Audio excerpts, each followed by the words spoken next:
Welcome to the Identify experience. We would like to thank you for joining the millions of consumers that have chosen our products, and we sincerely thank you for your business.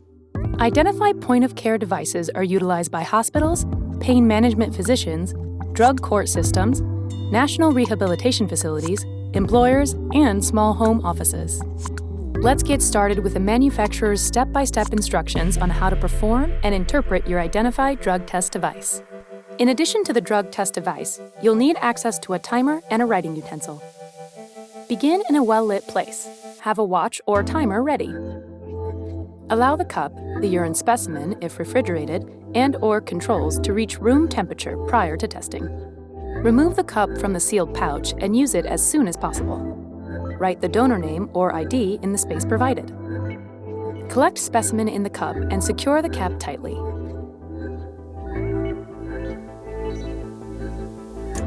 Start the timer and wait for the colored lines to appear. Read the results at 5 minutes. If a temperature strip is included with the drug test cup, please read urine temperature between 2 to 4 minutes after voiding to verify the temperature ranges between 90 to 100 degrees Fahrenheit or 32 to 38 degrees Celsius. Place the cup on a flat surface.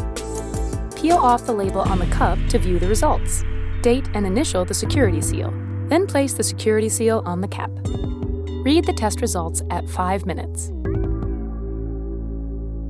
Negative test result.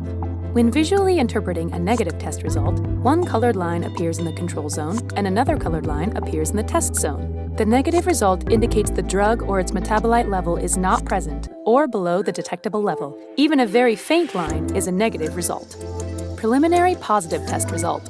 When interpreting a preliminary positive test result, a single colored line appears in the control region C, and no line appears in the test region T. This means the urine screen is considered to be preliminary positive. Invalid test result. A test should be considered an invalid result if no line appears or if a line appears in the test region T without a line in the control region C. An invalid test should be repeated with a new test device. Insufficient specimen volume or incorrect procedural techniques are the most likely reasons for an invalid result. If your device screens for adulterations, read the results between 2 and 5 minutes. See the color chart for interpretation. If the specimen indicates adulteration, we recommend not to interpret the drug test results and either retest the urine or collect another specimen. Adulteration testing is a key indicator in the determination of sample tampering. Identify Diagnostics offers various configurations. This video is for informational purposes only. Please refer to your package insert for detailed instructions. Thank you for taking the time to watch our how-to video. If you have further questions about our products or your results, please contact us on our website at www.identifydiagnostics.com. Thank you for choosing Identify.